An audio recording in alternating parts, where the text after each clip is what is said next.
Voilà pourquoi, bien-aimés, ce matin, Dieu veut nous parler encore. Dieu veut encore nous changer. Dieu veut encore nous transformer.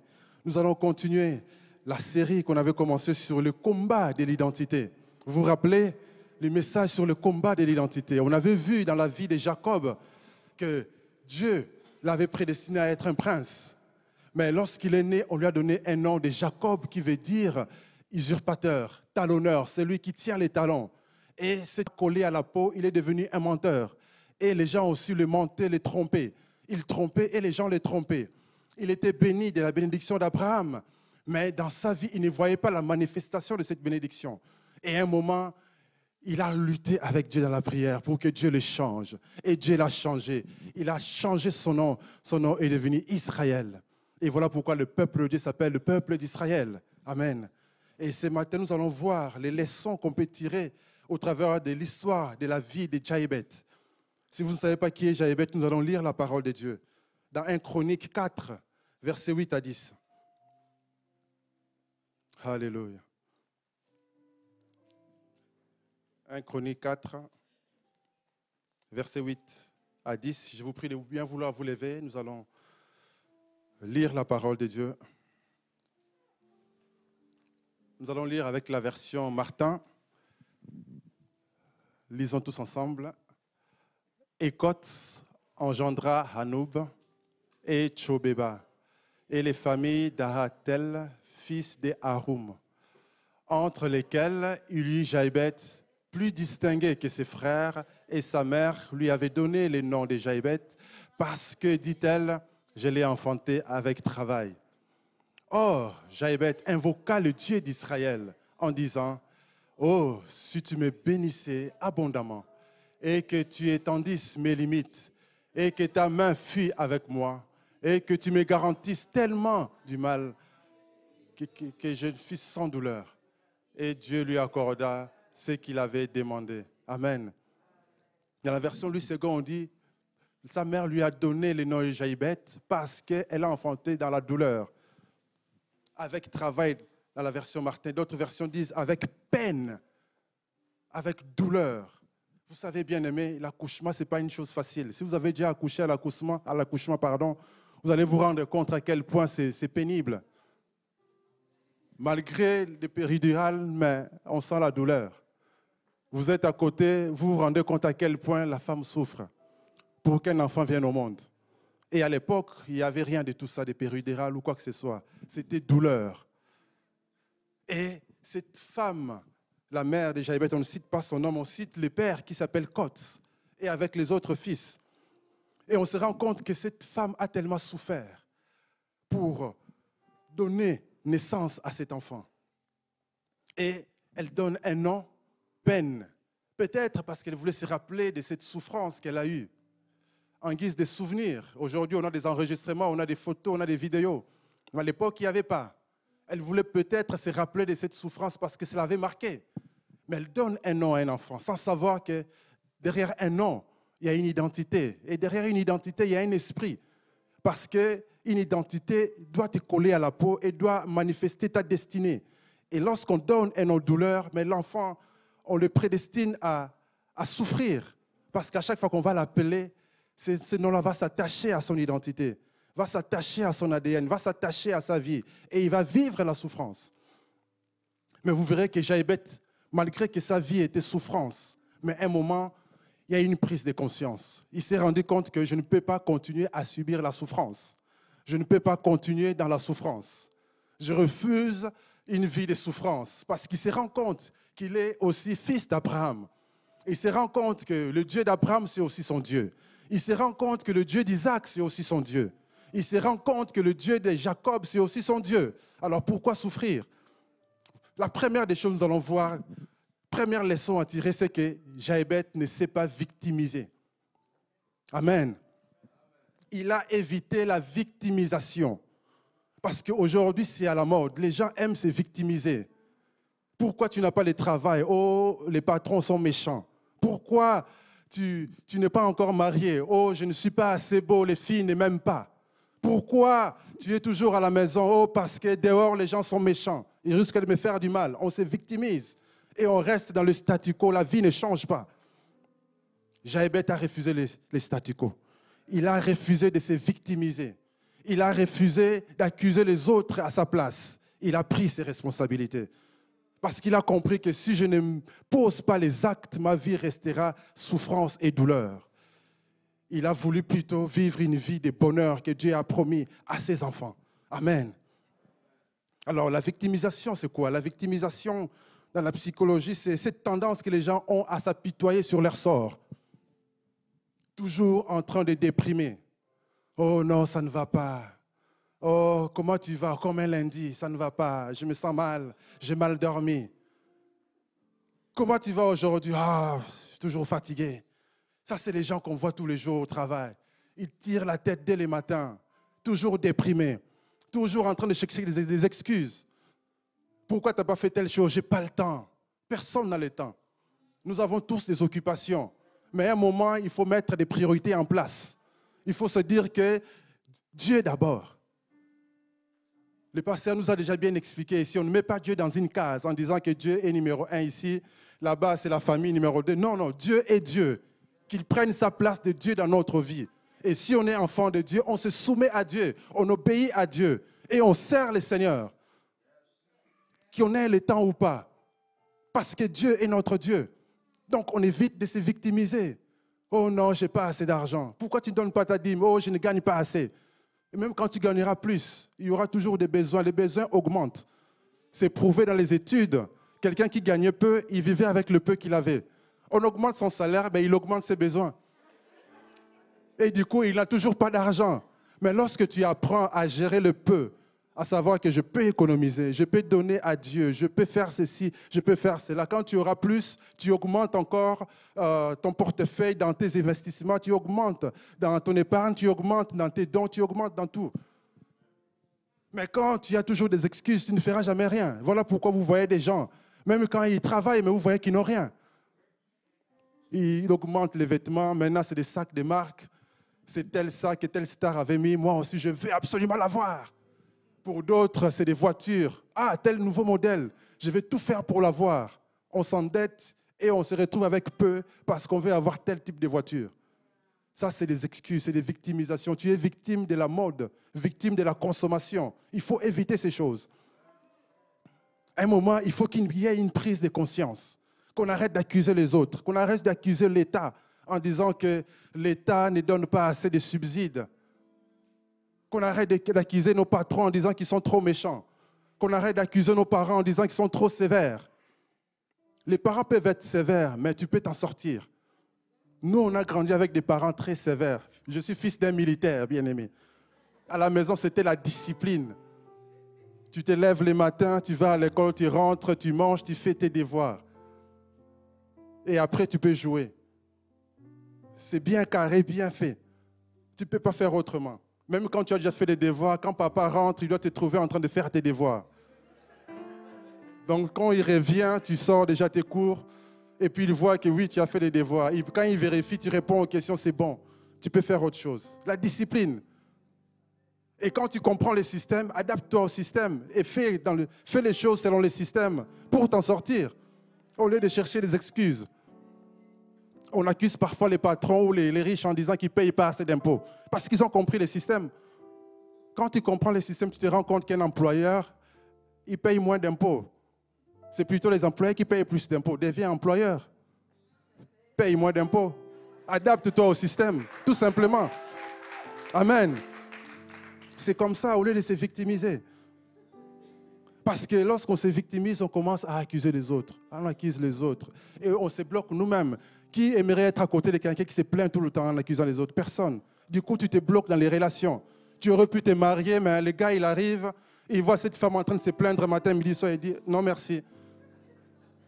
Il va aller ailleurs. Il va aller chercher quelqu'un qui voit les choses différemment, qui voit les choses selon son angle. Amen. Cherchons, bien-aimés, à avoir un bon comportement.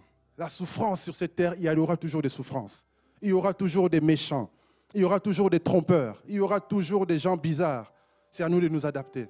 Il y aura toujours des sorciers. Les chrétiens m'accusaient des sorciers. Oh non, dans ma famille, ça ne va pas, il y a trop de sorciers. Dans toutes les familles, il y a la sorcellerie, surtout chez nous là. Il y a la sorcellerie, la vraie sorcellerie dans toutes les familles. Si vous avez grandi dans un pays comme chez nous, là, moi, on nous a fait des cérémonies, des trucs bizarres quand on était enfant. Est-ce que j'ai à me victimiser en disant que peut-être que ma vie est bloquée à cause de quoi que ce soit? Non, je ne me victimise pas. Ça, c'est le passé. Je prends conscience que l'œuvre achevée de Christ a transformé ma vie. Et je marche selon ce qui est écrit. Amen. Parce que quand on commence à accuser les sorciers, on leur donne trop de pouvoir. C'est pourquoi les chrétiens sont toujours bloqués. Tu peux passer toutes les délivrances que tu veux. Tu vas vomir comme tu veux, jusqu'à vomir le sang. Mais tant que tu n'as pas compris que tu es béni, tant que tu n'as pas compris que tu es riche en Christ, tant que tu n'as pas compris que Dieu t'a déjà pardonné, tu vas continuer des délivrances. C'est comme un prisonnier à qui on a dit « tu es libre », mais il reste en prison. Et c'est comme ça que les chrétiens se comportent en se victimisant. C'est une grave erreur. On est déjà béni. Dieu nous a béni, une bénédiction d'Abraham. On va voir la prière d'Élisabeth tout à l'heure. Mais pourquoi est-ce que les chrétiens sont toujours pauvres? C'est le comportement des pauvres qu'on a. Parce que quand tu comprends qu'au fait, tu peux investir toi aussi. Il suffit d'apprendre comment investir. Au lieu de dire qu'investir, c'est dangereux, tu vas perdre de l'argent. Ça, c'est les excuses. Pourquoi certains s'enrichissent en investissant? Parce qu'ils ont appris. Il faut apprendre le temps d'apprendre. Quand tu ne comprends pas une chose, apprends. Et tu vas te rendre compte que c'est possible. Tu ne sais pas entreprendre, apprends, prends les cours. Je donne souvent les exemples. La plupart de nos mamans savent cuisiner, vrai ou faux? Voilà, tu peux faire un restaurant, maman. Un bon restaurant. Parce qu'il y a beaucoup de restaurants. Il y a des business qui marcheront toujours, comme les business de la nourriture. Les gens doivent manger, c'est les premiers besoins primaires. Trouve maintenant ton créneau, adapte-toi. Et fais un bon marketing, apprends le marketing. Il y a des business qui marchent toujours comme les habits, l'habillement. Fais les business. Amen. Et c'est possible, ça va fonctionner. Il ne faut pas donner des excuses en disant qu'il y a des faillites, il y a ceci. Il y a des gens qui feront toujours faillite. Mais entre-temps, il y en a qui s'enrichissent. Hein. J'ai lu encore un article, Jeff Bezos, 2020, de janvier jusqu'à maintenant, là, il a gagné 80 et quelques milliards. Le monsieur Amazon, vous vous rendez compte? Pendant qu'on dit c'est la crise, c'est la pire crise. Lui, il a gagné 89 milliards. Il a atteint la barre de 200 milliards de fortune. Vous vous rendez compte? Incroyable. Mais pendant ce temps-là, oh la crise, oh, il faut attendre, il ne faut pas encore faire ceci. Il y en a qui s'enrichissent pendant ce temps-là.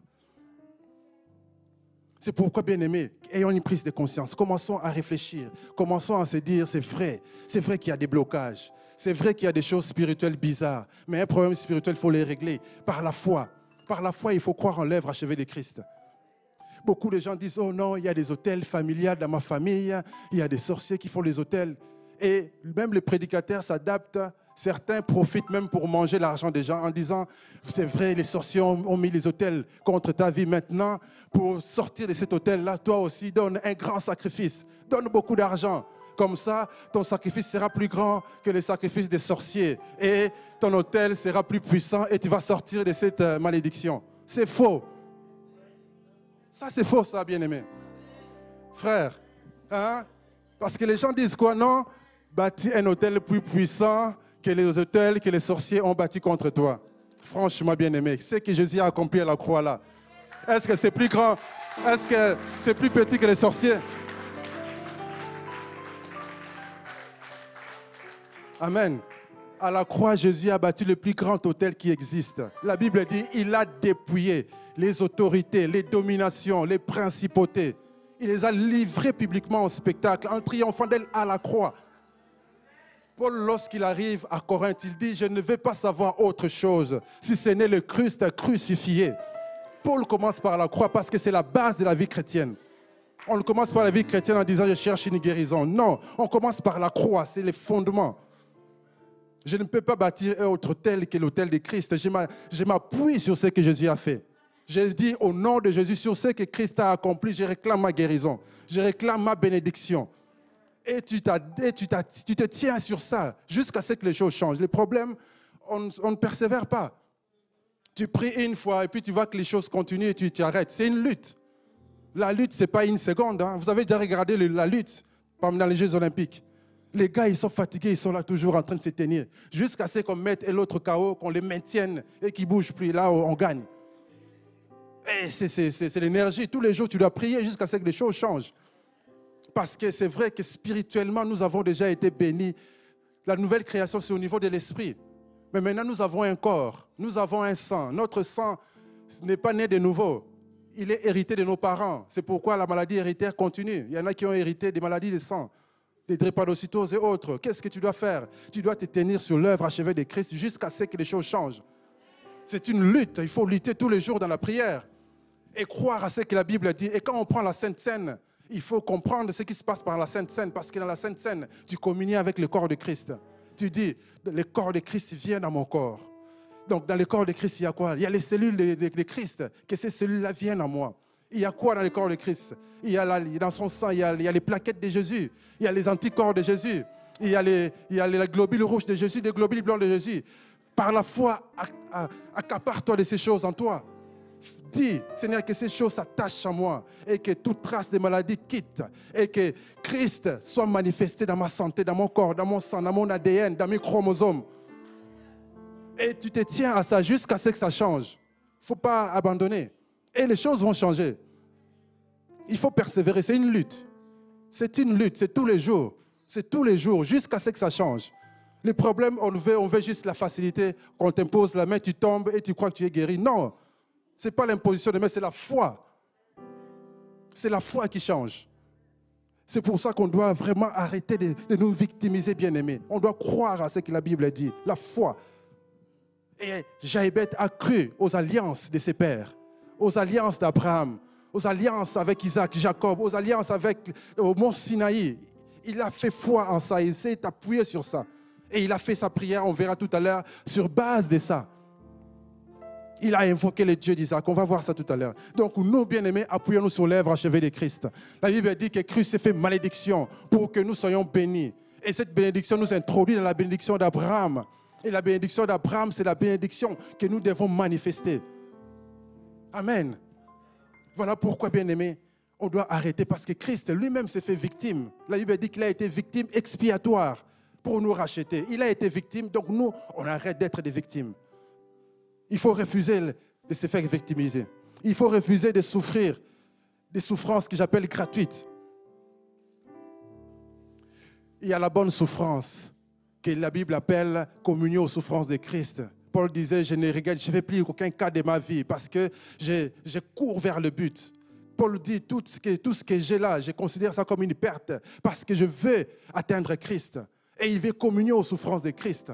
Il veut aimer se faire persécuter lorsqu'il va prêcher. C'est pourquoi lorsqu'on lui dit à chaque fois, attention, Dieu nous a montré que si tu vas à Jérusalem, on va t'attacher, tu vas être persécuté. Il a dit, pas grave, je vais aller. Pourquoi? Parce qu'il prend plaisir aux souffrances de Christ.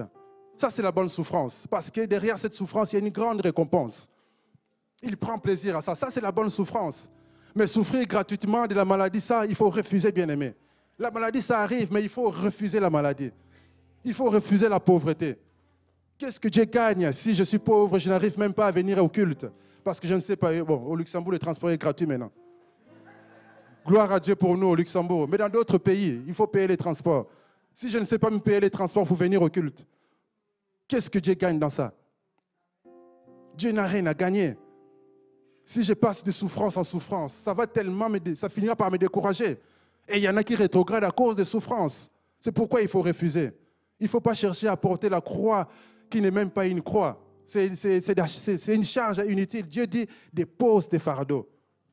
Si tu es chargé, dépose les fardeaux à la croix de Jésus. Dépose ton fardeau. Dis, Seigneur, ces problèmes m'accablent. Je les dépose à ta croix, Seigneur. Sauve-moi. Occupe-toi de ces problèmes. On va voir tout à l'heure la prière de Jaébeth. Il a crié à Dieu. Que Dieu vienne à son secours. Et on va le faire tout à l'heure. On va prier pour que les choses changent. Amen. Et voilà pourquoi, frère, Jésus-Christ, il nous comprend notre souffrance. Parce que lui-même, il était dans ce monde. Il a souffert comme nous. Et la Bible dit qu'il comprend notre souffrance. Et il est là assis à la droite de Dieu le Père. il est comme souverain sacrificateur qui compatit à nos douleurs. Et lorsqu'il fallait venir à la croix, dans les tabernacles célestes, il n'est pas venu avec le sang des boucs ou des taureaux. Jaébet n'avait que le sang des boucs et des taureaux. Mais nous avons plus, nous avons le sang de Jésus. Et la Bible dit qu'il est le souverain sacrificateur. Il vient avec le sang, son propre sang, pour plaider notre cause, pour plaider notre cause. Voilà pourquoi soyons conscients de ces choses et arrêtons de nous victimiser, parce que l'œuvre achevée de Christ est suffisante pour nous sauver, suffisant pour nous transformer, suffisant pour changer notre vie. Il suffit de croire. Beaucoup croient plus aux sorciers qu'à la parole de Dieu, qu'à la puissance de Dieu, malheureusement. Il faut croire plus à la puissance de Dieu. Et quand un homme de Dieu commence à manifester la puissance, on commence à croire qu'il a touché à des choses. Et les chrétiens eux-mêmes sont les premiers à partager en disant « ça, c'est pas vrai, c'est pas possible. Comment il peut ressusciter un mort comme ça ?» Non, croyons à la parole, bien-aimés. Ne soyons pas de ceux qui doutons de la parole. Soyons de ceux qui croyons à la parole de Dieu. Amen. Que dire de Jephthé, qui était un enfant né d'une relation adultère entre son père et une prostituée. Mais il a été chassé par ses frères parce que les frères ne voulaient pas qu'il l'hérite avec eux. Il s'est retrouvé loin de ses parents. Mais là-bas, il devient un héros. Un homme qui a appris la vie dure à se battre. Il devient un véritable soldat. Et lorsque son pays était attaqué, on vient le chercher. Il n'a pas donné des excuses. Il ne s'est pas fâché. Il a sauvé son peuple. Parce qu'il a refusé d'être une victime. Lorsque nous allons comprendre ça, chacun va prendre sa place même dans l'église. Chacun va donner son meilleur à l'église. Et l'œuvre de Dieu va avancer. Parce que nous sommes un corps. Imagine ici, si ma bouche refuse de parler, comment je vais prêcher? Si l'autre pied refuse de marcher et que je dois marcher comme ça, hein, ça n'ira pas, je n'avancerai pas. Et l'œuvre de Dieu, parfois, on avance avec un pied, avec une main seulement, parce que les autres refusent de contribuer en donnant des excuses. Oh, je n'ai pas le temps. Et l'œuvre de Dieu n'avance pas. Si chacun joue son rôle, bien aimé, vous allez voir, les moustaches vont être déplacés. On a étudié les livres d'Actes par les bishops. Il nous a expliqué comment ils étaient un même cœur, même sentiment, même émotion. Ils croyaient, ils persévéraient ensemble dans la prière. Et voilà pourquoi ils ont déplacé les montagnes. Aujourd'hui, nous avons hérité de cette foi. Bien-aimés, appuyons-nous et avançons. Le monde est de plus en plus dur. Tout le monde le voit. Et on n'a pas d'excuses. On doit, nous aussi, nous adapter. On doit aussi s'adapter. Parce que nous avons un but à atteindre. Atteindre Christ. Amen. Le malheur va toujours atteindre les justes, mais Dieu va nous en délivrer toujours. Amen. La deuxième des choses, Jaébet s'est démarqué de ses frères. Il s'est démarqué. Pour ceux qui aiment le football, se démarquer, c'est lorsque, par exemple, un attaquant, il est là, sur les défenseurs le tient, mais à un moment, il va faire signe pour qu'on lui fasse les ballons. Et qu'est-ce qu'il va faire? Il va tout de suite se détacher de l'attaquant, des défenseurs qui le tient. Il se retrouve de l'autre côté, il récupère les ballons pour aller marquer. Et ça lui donne une longueur d'avance sur les défenseurs. Et dans la vie, on doit apprendre aussi à se démarquer. C'est vrai qu'il y a des sorciers, c'est vrai qu'il y a la méchanceté, c'est vrai qu'il y a des difficultés. Mais à un moment, il faut se démarquer. En posant certains actes, il faut se démarquer. Et lorsque l'attaquant se démarque, le défenseur a déjà le retard sur lui. Et là, il peut aller, il peut marquer son but. Il peut même faire un crochet, petit pont au gardien, comme certains le font là. Pourquoi? Parce qu'il s'est démarqué. Lorsque tu te démarques, les défenseurs, qu'ils soient les plus grands défenseurs, il aura du retard sur toi. Apprenons à nous démarquer. Jaébet s'est démarqué. Il s'est démarqué par rapport à ses frères. Donc ses frères avaient un certain style de vie et lui, il a analysé sa vie de souffrance. Il s'est dit, je ne peux pas rester ici. Je dois me démarquer.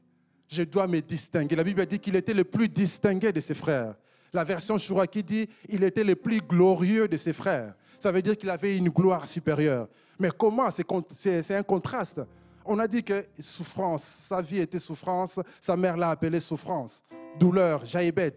Mais on dit qu'il était le plus glorieux. Il était le plus distingué. Qu'est-ce qu'il a fait pour devenir le plus glorieux, le plus distingué? Regardons par exemple dans la Bible. Avant Jaébet, Benjamin a connu le même lutte que lui. Dans Genèse 35, on n'aura pas le temps de lire, on voit Rachel souffrir pour mettre au monde Benjamin. Elle était en train de souffrir, elle était en train de souffrir. C'était tellement douloureux qu'elle a laissé sa vie. Elle est décédée en donnant au monde. Mais avant même de décéder, Elle donne à cet enfant le nom de douleur, l'enfant de ma douleur. Ben Honi. Fils des douleurs. Ça nous rappelle un peu le Christ. Fils des douleurs. Mais comment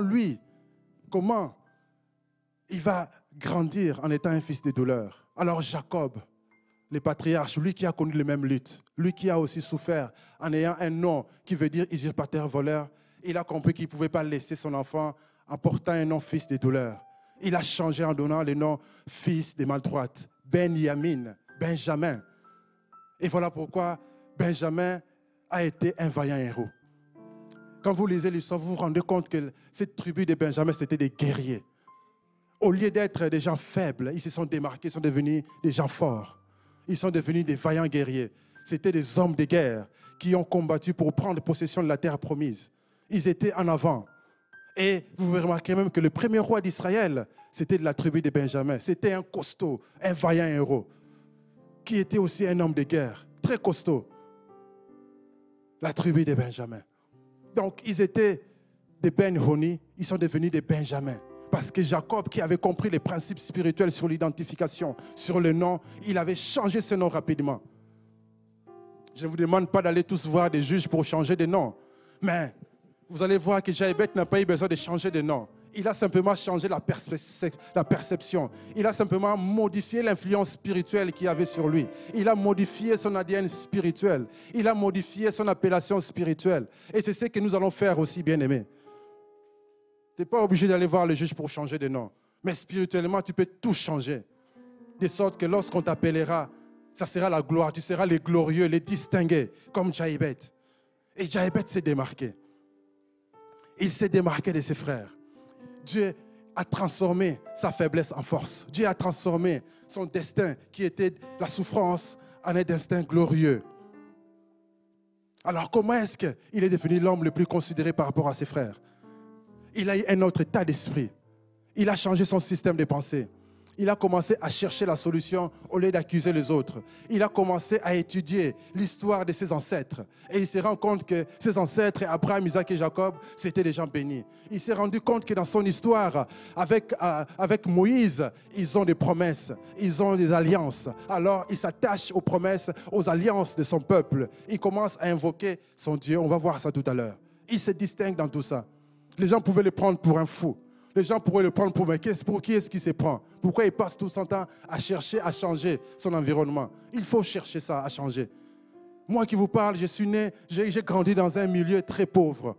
Dans notre quartier où on habitait à Matadi, au Congo, il n'y avait même pas d'accès pour les voitures. C'est ce qu'on appelle des bidonvilles. C'est là que j'ai grandi, moi. Quand on allait à l'école, certains fumaient leurs joints. Je pouvais aussi fumer les joints comme les autres, mais je ne l'ai pas fait. J'ai eu un autre état d'esprit. Je vis la médiocrité. Je vis la pauvreté. Je me disais toujours à moi-même, je ne peux pas vivre une vie comme ça de misère. Je dois vivre une autre vie. Je dois être loin de cette médiocrité que je vois autour de moi. Je me disais toujours ça. Je ne savais pas comment Dieu allait faire. Mais lorsque j'ai fini mes études secondaires, on m'a appelé pour aller à Kinshasa. C'était la première fois que j'arrivais à Kinshasa. Donc je venais du fin fond du Bas-Congo. Et je me retrouve à Kinshasa. On m'a fait un passeport. C'était pendant le congé de Pâques. Et je retourne finir mes études. Et après, à la fin de l'année, je suis parti me promener un peu pour découvrir le monde, les alentours de la province. Et on m'appelle de l'autre côté pour dire, viens à Kinshasa. J'arrive à Kinshasa, on introduit le visa, je me retrouve en Belgique. Et j'ai un autre style de vie. Qu'est-ce que j'ai fait? Je n'ai rien fait, j'ai simplement eu un changement dans ma tête.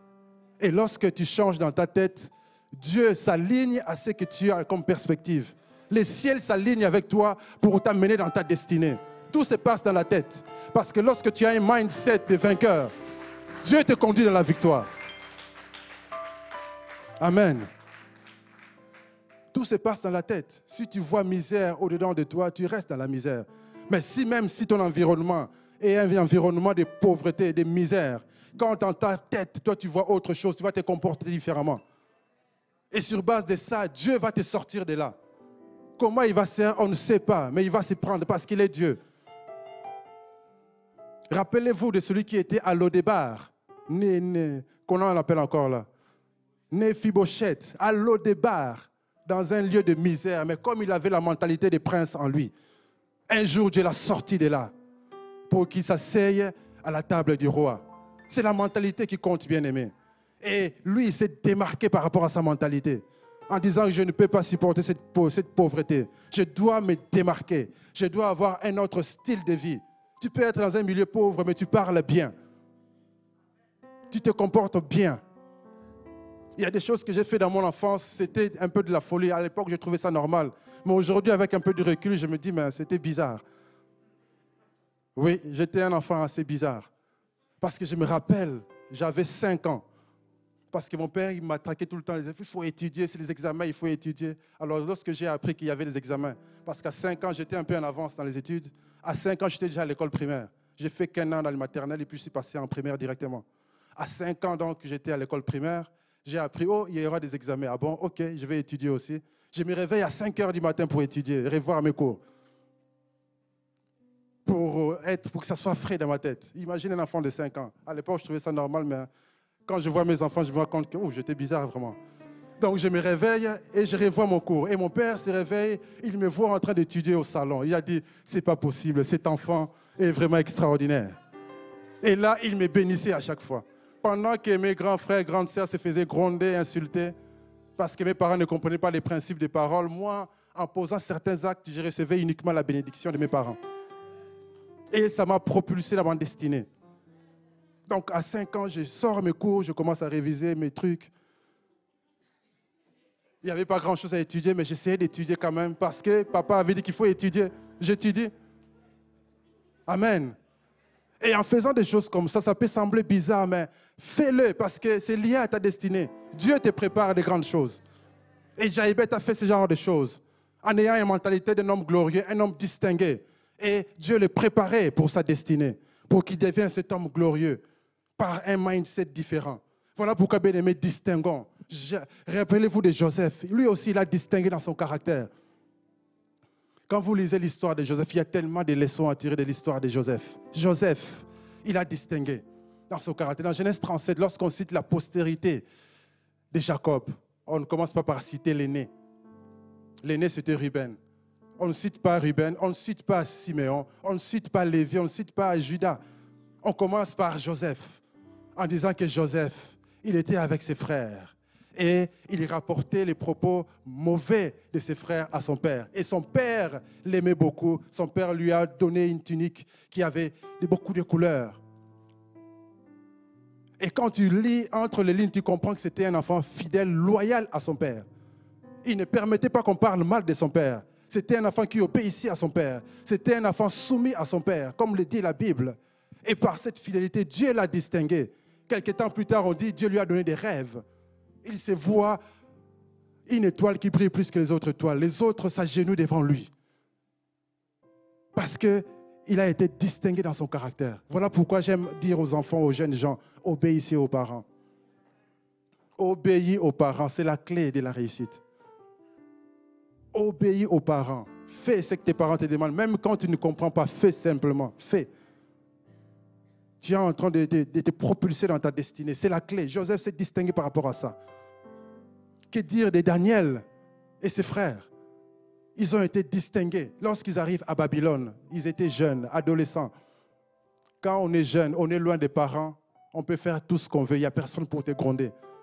Personne pour te dire, va faire tes devoirs. Personne pour te dire, range ta chambre.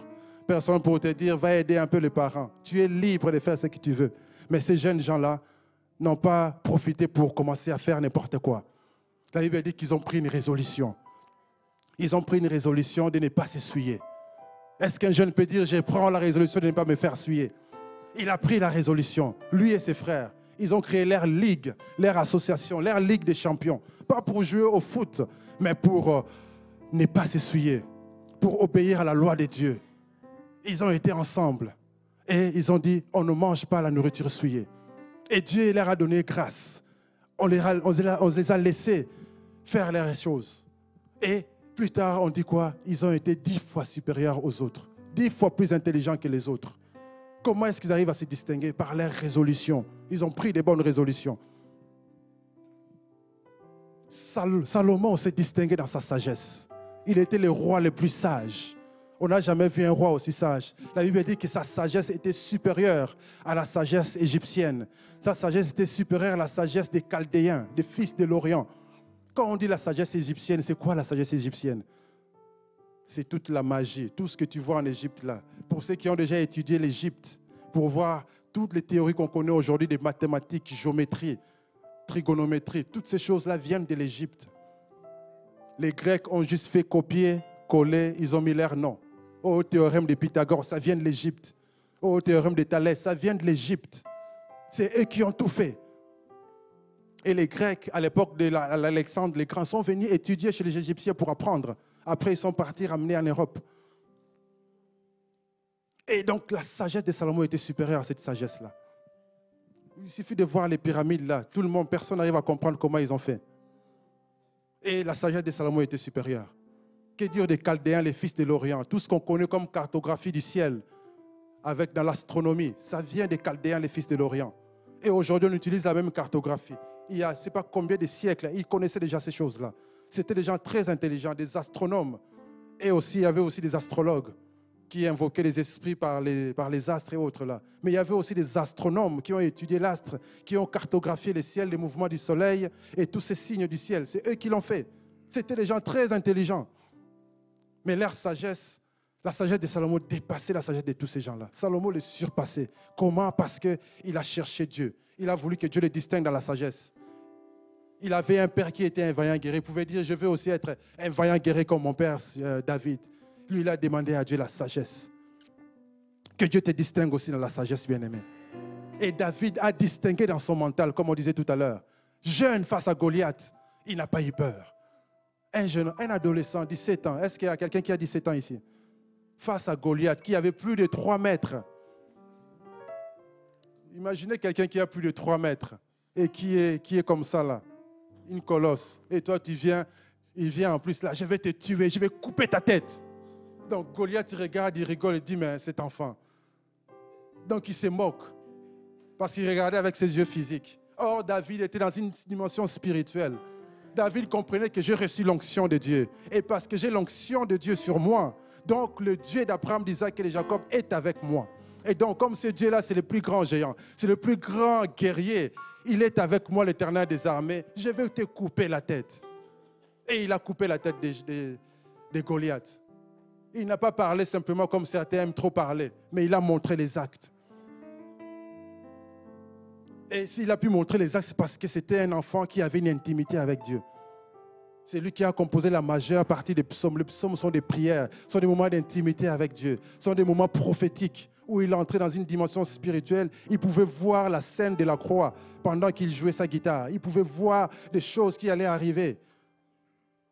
Que Dieu nous fasse grâce qu'on atteigne cette dimension. Et que dire de Moïse qui a distingué dans sa spiritualité? La Bible dit qu'il était l'homme le plus patient du monde. Il était un homme qui pouvait rester 40 jours dans la présence de Dieu. Il redescend, il remonte encore 40 jours dans la présence de Dieu. Et la présence de Dieu l'a transpercé au point que même son visage brillait parce qu'il les faisait un avec Dieu. Dieu se voyait en lui. Le Seigneur Jésus-Christ à la croix, il a distingué. Pendant que les gens l'insultaient, il priait, Père, pardonne-leur. Pendant qu'il était à l'agonie, il souffrait. Que Dieu nous distingue dans la spiritualité. On peut se démarquer par rapport à ça. Aujourd'hui, si vous tapez sur Google le mot spiritualité, vous tomberez sur les choses du bouddhisme. Si tu dis spiritualité, on associe ça directement avec les religions orientales. Bouddhisme, méditation, tu vois les gens zen. Et pourtant, c'est nous les vrais spirituels. C'est nous qui avons la vraie spiritualité. C'est nous qui avons la vraie spiritualité. Mais le problème aujourd'hui, on devient plus charnel. Ce n'est pas mauvais quand je dis charnel. C'est la conscience. On est plus conscient de notre chair, de ce qu'on doit manger, de ce qu'on doit faire. La spiritualité, c'est être conscient du monde spirituel d'abord. Être conscient que je suis avec Dieu, la conscience de Christ en nous, l'espérance de la gloire. La conscience qu'il y a un monde spirituel qui est autour de moi. La conscience que je ne suis pas seul partout où je suis. La conscience qu'il y a des anges de Dieu même si je ne les vois pas. La conscience que Dieu est là même si je ne le vois pas. C'est ça être spirituel. Ce n'est pas forcément être celui qui prêche. Ce n'est pas parce que je prêche ici que je suis le plus spirituel, non. La spiritualité, c'est être conscient du monde spirituel d'abord. Être un homme qui voit d'abord l'esprit avant de voir le physique. Ils pensent d'abord au spirituel avant de penser au matériel. C'est ça être spirituel. Et que Dieu nous aide à atteindre ce genre de dimension. Que les gens n'aillent pas chercher la solution chez les bouddhistes.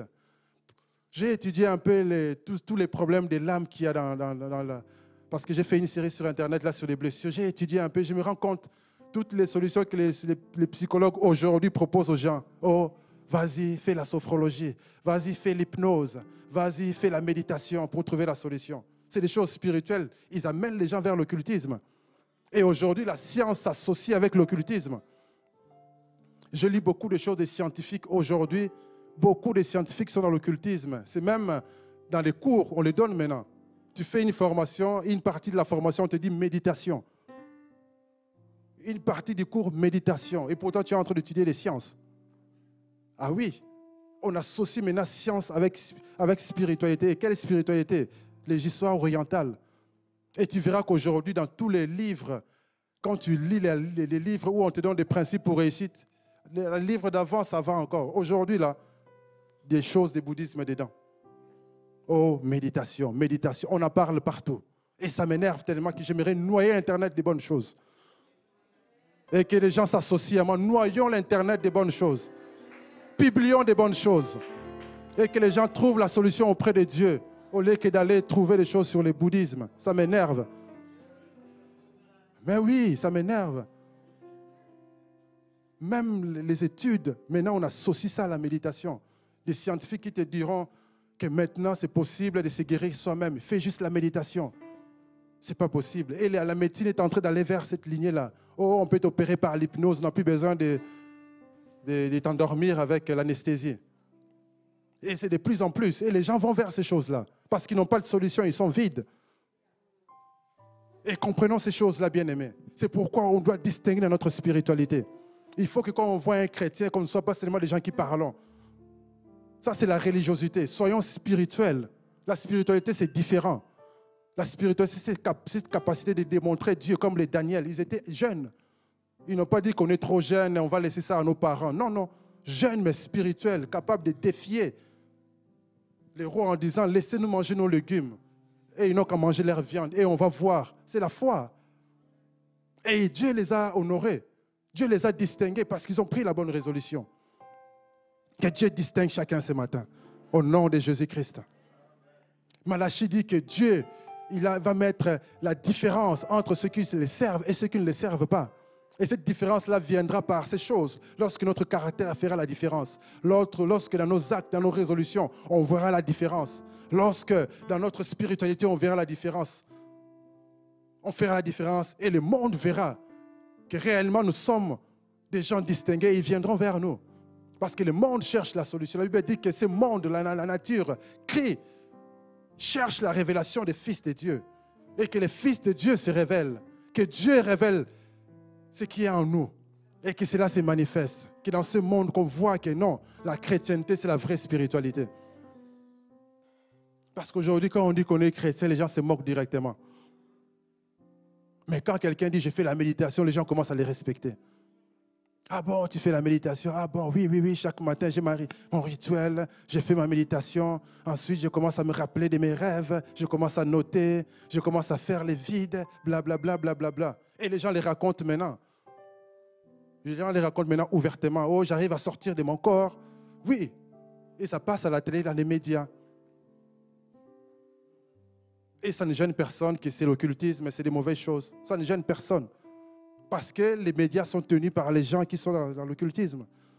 Qu'on possède nos médias. Alléluia. Oh Jésus, aide-nous. Qu'on possède nos médias. Où on pourra dire des bonnes choses. Alléluia.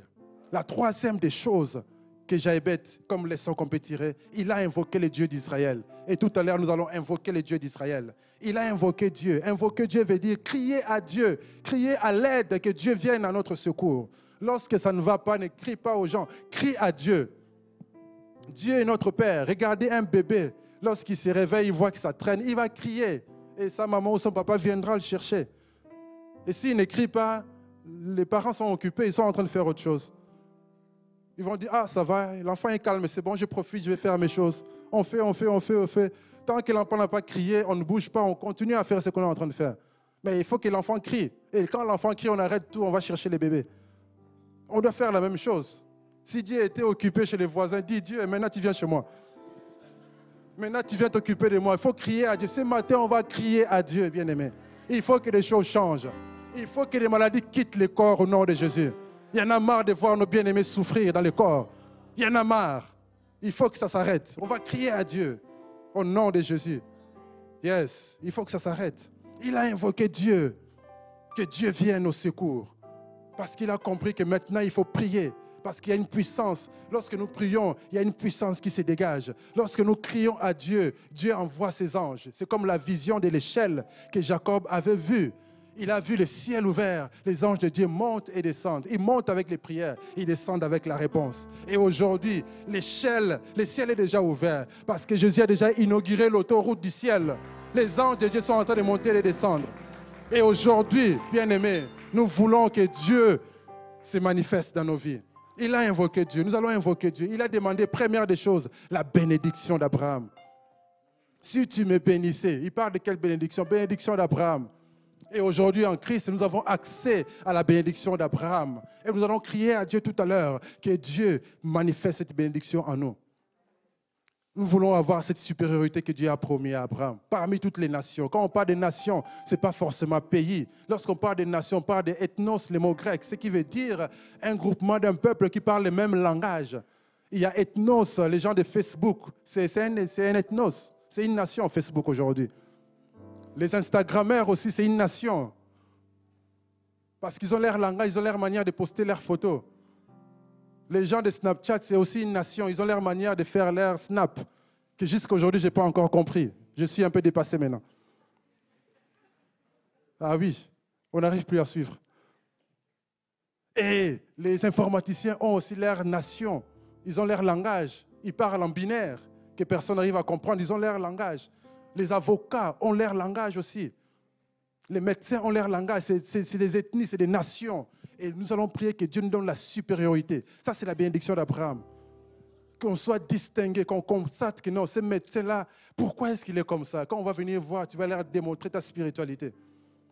C'est ce que les Daniel ont fait. Ils ont été distingués. Ils ont vécu dans un monde comme le nôtre. Un monde où il y a beaucoup de magie, où il y a beaucoup d'occultisme. À Babylone, c'était le siège.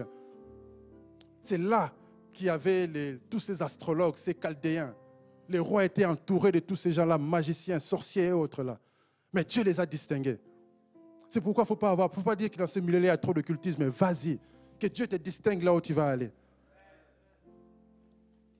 La bénédiction d'Abraham. Dieu nous a bénis de toutes les bénédictions spirituelles dans le lieu céleste. Que cette bénédiction se manifeste. Abraham, c'est le père de la foi. Abraham opérait sous 5 onctions que j'ai constatées. Il était prophète parce qu'il avait des visions, des apparitions de Dieu. Il opérait comme prophète. D'ailleurs, Abimelech, lorsque Dieu lui est apparu, il a dit, cet homme-là, c'est mon prophète. Abraham opérait comme prophète. Abraham opérait comme sacrificateur. C'est lui qui faisait le culte à Dieu. Il montait des autels constamment. Il bâtissait des autels. Il offrait des cultes à Dieu. Et il a enseigné ça à sa descendance. Abraham opérait aussi en tant que roi. Il était plus puissant que les rois de l'époque. À tel point que lorsqu'il fallait sauver Lot face à Kedélaomer et tous les autres rois, il était seul avec ses 300 employés ou 300 serviteurs. Ils ont attaqué 5 rois. Et il a été vainqueur, il a libéré Lot. Parce qu'il avait l'onction royale sur lui. Il opérait comme un roi, il pouvait vaincre les rois. Et il avait l'onction en lui comme un guerrier, parce qu'il pouvait être comme un chef de guerre, trouver une stratégie, attaquer la nuit. C'est les chefs de guerre qui font ça. Papa est militaire, il connaît ces choses là très bien. Ils ont attaqué la nuit. Pourquoi? Pour tendre l'embuscade à l'adversaire. Ça, c'est un guerrier. Abraham était un guerrier. Et voilà pourquoi personne n'osait plus le toucher. Depuis qu'il a fait la guerre aux 5 rois, il était tranquille. Et ensuite, il était un homme d'affaires, il savait négocier. Lorsqu'il fallait, on lui dit, prends cette terre-là gratuitement. Il a dit, non, j'achète. Parce qu'il connaît les principes. Si tu n'achètes pas, ça ne t'appartient pas. Si tu achètes, ça t'appartient. C'est un homme d'affaires, il sait négocier, il négocie. Il achète. Parce qu'il connaît les principes des affaires. Que Dieu te donne aussi cette sagesse au nom de Jésus et cette onction. Que cette bénédiction se manifeste dans nos vies. En tant que des hommes d'affaires, en tant que des guerriers, des rois, des sacrificateurs, des gens qui sont capables d'entrer dans la présence de Dieu, capables de débloquer des situations spirituelles, des gens qui sont capables de voir un esprit comme des prophètes. Et ensuite, il a prié, il a dit, Seigneur, étends mes limites. Étendre les limites, c'est agrandir ton territoire. Nous avons tous un territoire à régner. Les territoires, ce n'est pas toujours les territoires physiques. Ça commence par un territoire physique. Que Dieu te donne ton territoire physique au Luxembourg. Mais que Dieu te donne aussi un territoire qui est ta sphère d'influence, ton domaine d'influence. C'est aussi un territoire où tu dois régner. Dans chaque nation, il y a 7 domaines d'influence. Il y a les domaines de la religion, il y a les domaines des familles, domaines d'éducation, domaines de gouvernement, domaines d'économie, domaines des médias et domaines de tout ce qui est divertissement. Dans le football, la musique, tout cela, c'est le divertissement. Il faut que les chrétiens prennent possession de ces domaines. Il faut qu'il y ait des films chrétiens, films où tu peux rester assis avec tes enfants sans avoir peur d'avoir la télécommande pour zapper vite. Vous remarquez dans chaque film, même un film qui parle de la science, un film où on parle des gens costauds, des gens où des films de guerre là, que les hommes aiment regarder là. Même là-bas, on parle de l'homosexualité. Tu te poses des questions, mais c'est quoi les rapports ici là? Pourquoi même ici, dans les films que les gens aiment regarder, vous venez avec vos histoires? Partout, dans chaque film, c'est les codes. Il faut que ça parle de l'homosexualité, il faut que ça parle du féminisme. C'est parce que ces gens-là tiennent les médias. Ils peuvent imposer leur loi et leur manière de faire. Mais si nous, on devient des producteurs de films, il ne faut pas dire que c'est des choses du monde. Non, nous sommes sur la terre. Nous devons prendre possession. On arrête de se victimiser en disant « Oh non, c'est des choses du monde, mais on est sur la terre. » On est sur la terre, on n'est pas encore au ciel. On a un corps et donc on doit prendre possession de ces choses. La Bible dit dans Isaïe, élargis l'espace de ta tente, allonge tes cordages, affermis tes pieds. Il faut qu'on change notre vision, il faut qu'on élargisse, qu'on voie des choses en grand, qu'on voie des choses comme Dieu le voit. Amen. Ensuite, il a prié en disant que ta main soit sur moi. Quand on parle de la main de Dieu, c'est l'onction. La main de Dieu, c'est la puissance de Dieu. La main de Dieu, c'est la présence de Dieu. La main de Dieu, c'est la protection de Dieu. Il nous tient dans le creux de sa main. Et lorsque la main de Dieu est sur nous, dis-moi quel sorcier viendra? Quel démon va venir? C'est pourquoi on va prier que la main de Dieu soit là et que la main de Dieu soit contre nos ennemis. Parce que quand la main de Dieu est contre nos ennemis, c'est le jugement de Dieu. Parce que trop, c'est trop. Il y a des gens qui souffrent. Il y en a marre de voir des gens souffrir. Il faut que ça s'arrête. Il faut que la main de Dieu soit contre nos ennemis et que la main de Dieu soit sur nous. Amen. Et que Dieu nous délivre du mal. Pourquoi? Parce qu'il y avait l'identité du mal qui s'attachait à Jaïbet. Il fallait que Dieu lui délivre de cette identité. Il a prié Dieu et Dieu l'a exaucé. Le mal ne pouvait plus le poursuivre. Il est devenu les glorieux, les distingués. Et que Dieu nous distingue ce matin au nom de Jésus-Christ. Voilà pourquoi, bien-aimés, nous allons nous lever pour prier.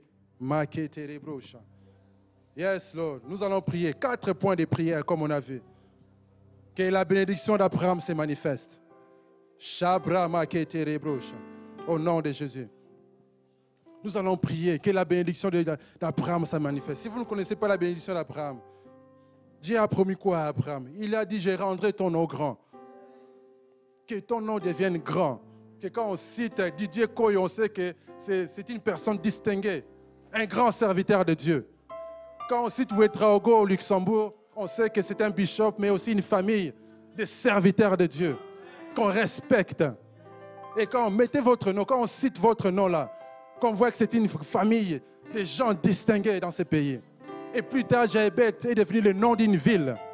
Qu'une ville porte ton nom au nom de Jésus. Qu'au Luxembourg, qu'il y ait une ville Ouedraogo. Cité Ouedraogo au Luxembourg. Cité Koyo au Luxembourg. Amen. Mettez votre nom. Cité Gentile au Luxembourg. Amen. Cité Chibango au Luxembourg. Cité Kofi au Luxembourg. Mettez votre nom. Qu'il y ait une cité à votre nom. Au nom de Jésus. Parce que Dieu vous a distingué. Amen. Nous allons prier que cette bénédiction s'attache à nous. Commençons à prier, bien-aimés. Au nom de Jésus. Marebro Shabrakata. Rakatarabro Shekerebro. Remakotorobro Shekatarabrocha. Rabrakete Keterebro Shakara. Rondrokotorobro Shekatarabrocha. Que la bénédiction d'Abraham se manifeste au nom de Jésus. Dans la vie de mes bien-aimés. Dans ma vie au nom de Jésus. Dans l'église. Que la bénédiction d'Abraham se manifeste au nom de Jésus-Christ. Au nom de Jésus. Que Dieu rende notre nom grand. Que Dieu rende le nom grand. Au nom de Jésus. Au nom de Jésus-Christ. Au nom de Jésus-Christ. Maketerebro shaka. Karabro shekatara. Rema kotorobro shakara. Rema kotorobro shanda. Rebro kotoma shende. Rebra keterebrosha. Renda katarabrosha. Au nom de Jésus. Que la bénédiction d'Abraham se manifeste. Je refuse de souffrir là où Dieu ne veut pas que je souffre. Je refuse de souffrir gratuitement. Je veux que la bénédiction d'Abraham s'attache à ma vie, s'attache à mes enfants, s'attache à mon foyer, s'attache à ma femme, s'attache à mes enfants. Au nom de Jésus, s'attache à mon église, s'attache à mes frères et sœurs. Au nom de Jésus, au nom de Jésus-Christ, au nom de Jésus-Christ, au nom de Jésus-Christ. Marebro Shanda, Renda Kata, Rebra Makoto, Rebro Shekere, Rekatarabrocha.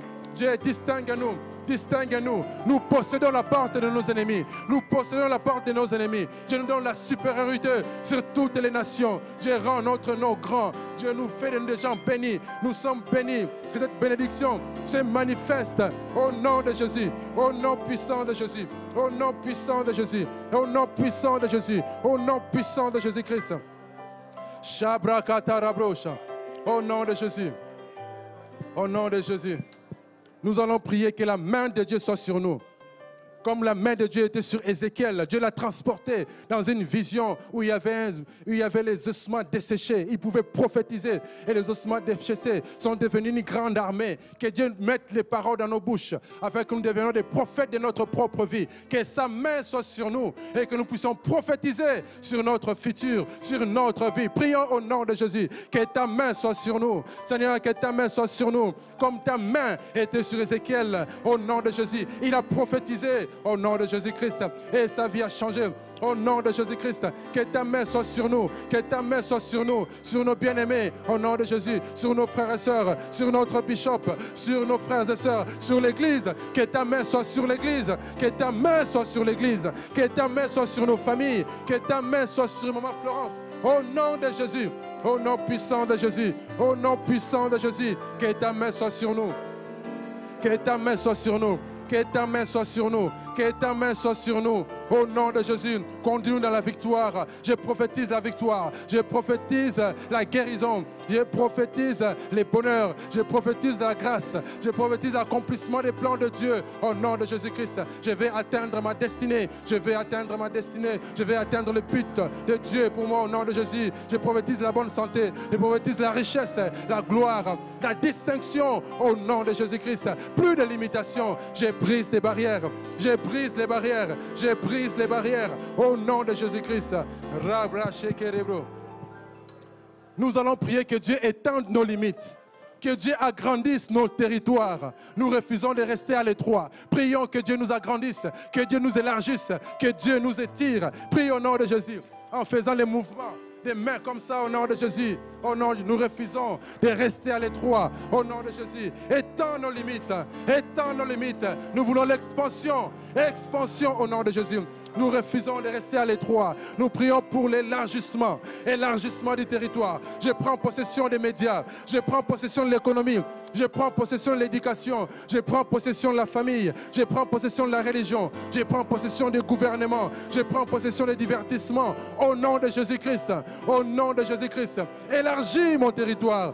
Je refuse de rester à l'étroit. Que El Shaddai s'élargisse. Que El Shaddai s'élargisse. Que El Shaddai s'élargisse. Au nom de Jésus. Que El Shaddai s'élargisse. Au nom de Jésus-Christ. Au nom puissant de Jésus. Au nom puissant de Jésus. Agrandis notre territoire. Nous prenons possession de notre territoire. El Shaddai s'élargisse. Que la cité El Shaddai prenne possession, se manifeste au nom de Jésus dans ces pays. Nous prenons possession de la terre. Nous prenons possession de cette terre. Élargis-nous, Seigneur. Et que la cité El Shaddai voie le jour. Le complexe El Shaddai. Au nom de Jésus. Au nom de Jésus-Christ. Au nom de Jésus-Christ. Au nom puissant de Jésus. Au nom de Jésus. Nous allons prier que la main de Dieu soit contre nos ennemis. Trop, c'est trop. Nous allons taper dans les mains et déclarer les jugements de Dieu. Là où l'ennemi avait trop opprimé les enfants de Dieu. Le temps d'oppression est fini. Maintenant, c'est le temps de jugement de Dieu. Tapons dans les mains et invoquons Dieu. Que le jugement de Dieu tombe sur nos ennemis. Au nom de Jésus. Rabramaché. Rakatarabro. Au nom de Jésus, je déclare le jugement de Dieu sur nos ennemis. Trop, c'est trop. Au nom de Jésus, que les jugements de Dieu s'abattent sur les ennemis. Tous ceux qui s'élèvent contre le peuple de Dieu pour faire souffrir leur chair, pour leur souffrir leur vie, pour faire souffrir les familles. Au nom de Jésus. Au nom de Jésus, que la main de Dieu soit contre nos ennemis, tous ceux qui font souffrir nos familles, qui font souffrir les mariages, ceux qui font souffrir les familles, ou ceux qui font souffrir les corps des enfants de Dieu. Trop, c'est fini. Je déclare le jugement de Dieu, le jugement de Dieu, le jugement de Dieu. Juge-le, Seigneur, au nom de Jésus. Ces esprits qui oppressent le corps, qui amènent les maladies, les cancers. Jugement de Dieu sur les cancers. Jugement de Dieu sur les maladies. Jugement de Dieu sur les puissances des ténèbres. Oh, qui accablent nos familles, qui accablent nos familles, qui accablent les mariages, qui accablent les familles. Jugement de Dieu. Je déclare le jugement de Dieu. Je déclare le jugement de Dieu. Au nom de Jésus. Au nom de Jésus. Au nom de Jésus. Au nom de Jésus. Au nom de Jésus. Au nom de Jésus. Au nom de Jésus. Jugement de Dieu. Que les ennemis tombent, qu'ils trébichent. Au nom de Jésus. Qu'ils mangent leurs excréments. Au nom de Jésus-Christ. Qu'ils trébichent, qu'ils tombent. Tous ceux qui s'élèvent contre nos familles. Au nom de Jésus. Au nom de Jésus. Nous allons prier que Dieu nous délivre du mal. Il faut refuser de souffrir gratuitement. On a vu qu'il y a la bonne souffrance. Nous ne parlons pas de ça. Nous refusons de souffrir gratuitement. Nous refusons qu'un enfant de Dieu souffre à cause de l'occultisme, à cause des sorciers, à cause des maladies. Prions que Dieu nous délivre du mal. Au nom de Jésus-Christ. Au nom de Jésus. Délivre-nous du mal, Seigneur. Au nom de Jésus. Nous refusons de souffrir à cause du diable. Nous refusons de souffrir à cause de l'ennemi. Nous refusons de souffrir à cause des malédictions. Nous refusons de souffrir à cause du projet du diable. Au nom de Jésus. Nous refusons la souffrance gratuite. Nous refusons la souffrance gratuite. Nous refusons la souffrance gratuite. Au nom de Jésus. Au nom de Jésus. Au nom de Jésus. Au nom puissant de Jésus. Au nom puissant de Jésus. Au nom puissant de Jésus. Dans le nom de Jésus. Que la bénédiction s'attache à nous. Que le bonheur et la grâce nous accompagnent tous les jours. Que le bonheur et la grâce nous accompagnent tous les jours. Au nom de Jésus. Au nom puissant de Jésus. Nous allons lever nos voix, nous allons crier à Dieu. Que Dieu guérisse Maman Florence, que le Seigneur touche sa santé là où elle est. Aujourd'hui, c'est aujourd'hui. Prie comme tu n'as jamais prié. Nous allons crier à Dieu. Si Dieu était occupé chez les voisins, c'est le temps de venir s'occuper de notre Maman Florence. Crions à Dieu, prions au nom de Jésus. Au nom de Jésus. Occupe-toi, Père, de ta servante, Maman Florence. Au nom de Jésus. Au nom de Jésus-Christ. Nous crions à toi, Père. Au nom de Jésus. Que la guérison s'attache à elle. Que la guérison divine s'attache à elle. Par tes meurtrissures, nous avons été guéris. Nous crions à toi, Père. Au nom de Jésus. Touche-la à sa santé. Que la maladie quitte son corps. Au nom de Jésus. Que la maladie quitte son corps. Au nom de Jésus. Nous crions à toi. Au nom de Jésus. Que la guérison s'attache à Maman Florence. Que la guérison s'attache à Maman Florence. Que la guérison s'attache à Maman Florence. Que la guérison s'attache à Maman Florence. Maintenant, au nom de Jésus. Au nom de Jésus. Au nom de Jésus. Au nom de Jésus-Christ. Au nom de Jésus-Christ. Au nom de Jésus-Christ. Que la maladie quitte son corps. Que la maladie quitte son corps. Que la maladie quitte son corps. Au nom de Jésus, nous prions pour la guérison divine. La guérison divine dans le corps de Maman Florence. La guérison divine. La guérison divine. La guérison divine. La guérison divine. Au nom de Jésus. Au nom de Jésus. Maladie quitte son corps. Maladie quitte son corps. Quitte le corps de Maman Florence. Quitte le corps de Maman Florence. Quitte le corps de Maman Florence. Quitte le corps de Maman Florence. Quitte le corps de Maman Florence. Quitte le corps de Maman Florence. Quitte son corps. Au nom de Jésus, je proclame la vie divine. La vie divine. La vie divine. La vie divine. Au nom de Jésus. Au nom puissant de Jésus. Au nom puissant de Jésus. Au nom puissant de Jésus. Au nom puissant de Jésus-Christ. Au nom de Jésus-Christ. Au nom de Jésus. Au nom puissant de Jésus. Au nom de Jésus.